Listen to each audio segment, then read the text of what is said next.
Hi everyone, welcome to Life Groups from the Thomas household. I'm sitting in my daughter's bedroom just to give you a change of scenery, and also she's got this nice comfy chair that I can sit on and talk to you this evening. And so welcome. I hope you've had a good week so far and you're all staying safe and well. And we just want to continue in this series that I've started called Selah. And so we've seen this journey through the Psalms. We've seen Psalm 1 and then Psalm 2. And this week we're going to dive straight into Psalm 3 and ask God to just bless us and speak to us through his word and encourage us during this time. And so I'm going to make the assumption that you've already read the Psalm. If you haven't, pause right now and just have a read through and then continue listening to this message afterwards, okay? But read it through and continue to read it throughout the week and meditate upon it. That's the point of journeying through these Psalms. That's the point of calling them Selah. Stop and think about this. That's what our word means. And so we want to do that. We don't want to just read God's word. We want to get into God's word and allow God's word to get into us. And so I'm not going to read Psalm 3. I'm just going to pull out a kind of some thoughts from it and give you an overview and assume that you'll read it for yourself. We know it's a Psalm of David because the title tells us, and we know what's going on, what the background to this psalm is. It says that it was a time when he fled from his son Absalom. If you don't know the story of Absalom and his son and what was going on, you can read that in 2 Samuel 15 to 18, and it talks about the rebellion his son led against him. That must have been incredibly difficult for David. You know, it must be hard to go through a rebellion and have people rise up against you and challenge your authority, but for it to be your own son who does that, that makes it more personal, more difficult, more bitter, more challenging and just more hurtful. But his own son did that, and he rose up against him, and he got many of the people of Israel, many of the leaders of Israel and the king's men to join forces with him and rise up against him as well. So he created this conspiracy against the king, and people started to follow him. And there's an interesting phrase that he uses in 2 Samuel 15 and verse 6. You can read it for yourself. But it says, Absalom stole the hearts of the men of Israel. Absalom stole the hearts of the men of Israel because he persuaded them to follow him. He persuaded them of a lie, and he persuaded them to rise up against their king. And so I want to just say to you right at the beginning of this psalm that be careful what steals your heart. Be careful what captivates your heart. Be careful what you're listening to, what influences you. We saw that from Psalm 1. Be careful what steals your heart. May God captivate our hearts. May he steal our hearts with his love and his glory. May he be the king that we are faithful to, and may nothing cause us to rebel against him. Let's not have an Absalom spirit. Let's be faithful to God. And also in the church, God has set authority within the church amongst his leaders and amongst his people. He has put people in certain positions to lead us well, and he has given them authority, and he has given them that position. They are anointed by God. And so let's not rebel against them. Let's not have an Absalom spirit where we rise up against them, but let us be submissive, humble, and be willing to be led of God and of his people and the leaders that he appoints. Okay, so just a thought there about Absalom, but that's the background. He was leading this rebellion against his father to overthrow him as king. And then David declares how many, in verse 1, how many are his foes, how many are rising up against him. And there was many. This wasn't just a small rebellion, this was a large rebellion that was increasing and gaining momentum all the time. But I want to look at three things from this psalm very quickly. First of all, what the people were saying. Secondly, what David was declaring. And thirdly, what God was doing. So the first thing is what the people were saying. Verse 2 says, many are saying of my soul, there is no salvation for him in God. This rebellion was increasing so rapidly and so quickly, people were starting to say, I don't think even God is willing to save him. I don't think even God is going to help him this time. Even though his confidence is in God, I think he's on his own. And you know what? Sometimes we can feel like that, but it's not true. You know, people may say that about us in the situation we're in with the coronavirus, in the situations we've been in the past, and we will be in the future when we're going through difficult times where many enemies are rising up against us, where everything seems to be coming against us and life seems to be difficult and harsh and there are trials and tribulations on every side.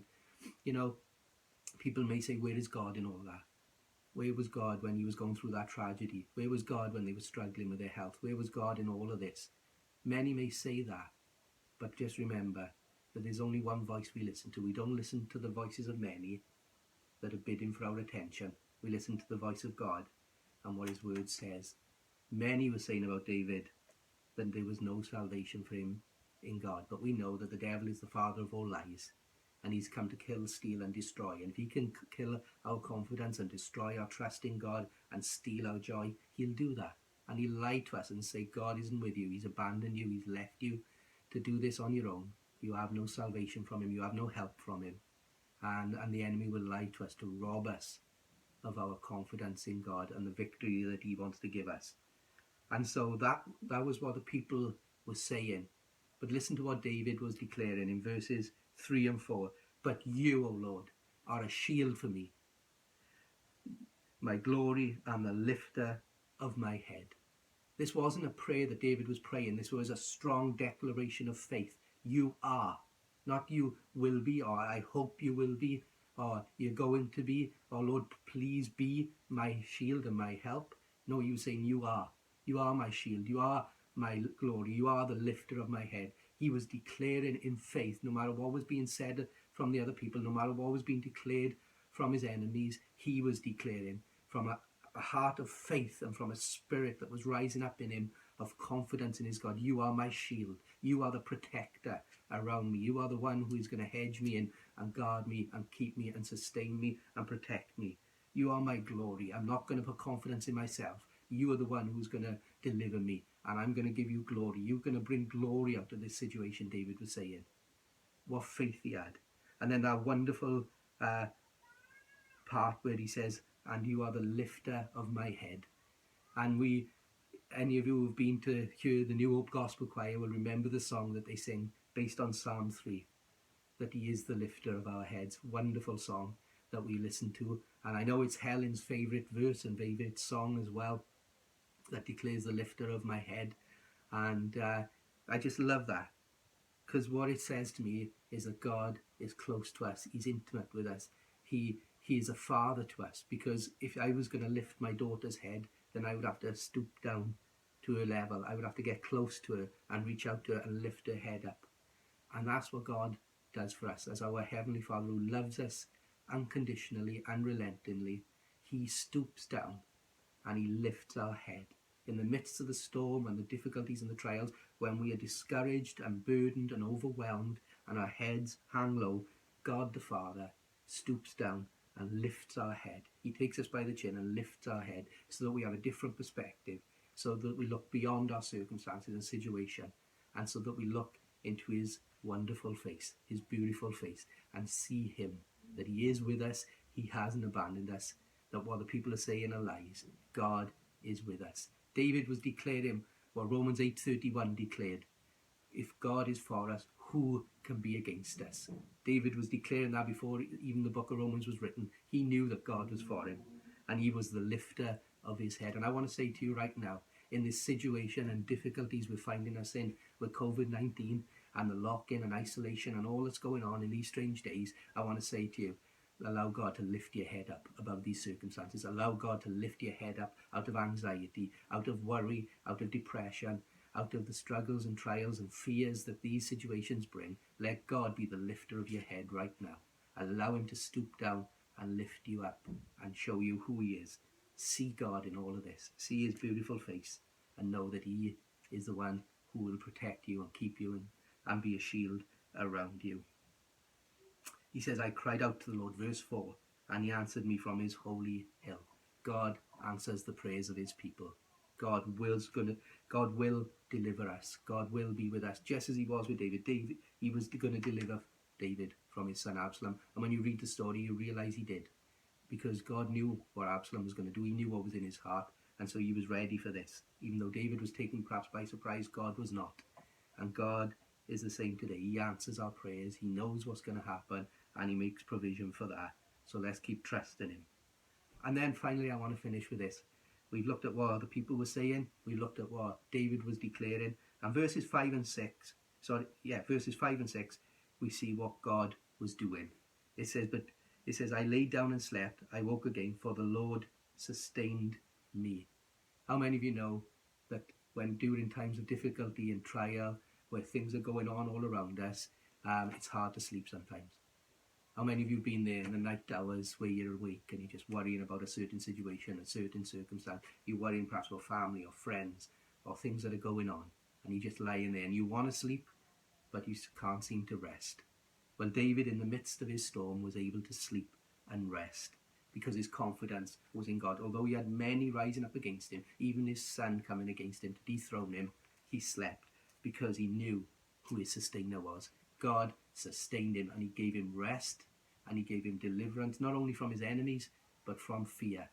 He says this, he says, I will not be afraid of many thousands of people. I will not be afraid. I think I'd be afraid of many thousands of people coming against me. But you know what? He knew that God was on his side. And if God was for him, who could be against him? There was more for him than there was against him, because all of heaven was at his disposal. All of heaven was on his side. All of heaven's resources were with David. God was with him, and so he had no fear. He knew he was sustained, and he knew that God would deliver him. May God sustain you during this time. May God be with you at this time, and may God bless you. May your confidence be in him, and may you rest and sleep well, knowing that God is looking after you and watching over you. God's got this. Let's not fear. And then I want to finish with verse 8. It says, salvation belongs to the Lord. Your blessing be upon your people. I love that. David wasn't just thinking of himself. He was thinking of God's people, of the nation of Israel as well, and he wanted them to be blessed as well. And so in the midst of all this, let's not just worry and be concerned about our own deliverance, our own help and God blessing us and sustaining us through this, but let's also be concerned about others and pray for God's blessing upon them, that God will sustain them. Salvation belongs to the God. In other words, he is our deliverer, whom we can trust. He is powerful, he is mighty, he is strong, and there is nothing that he cannot do. So I want to encourage you guys, read through the psalm, think upon it, study it, meditate upon it, and may it encourage you. But let's not lose confidence in God. He is the lifter of our heads, the sustainer, our shield, our glory, and may God's blessing be upon his people.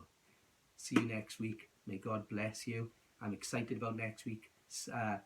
Life groups, Claire Ferber is going to be taking it for us, and she's going to be looking at Psalm 4 for us and encouraging our hearts. So look out for that. God bless you. Have a great week, guys. See you soon.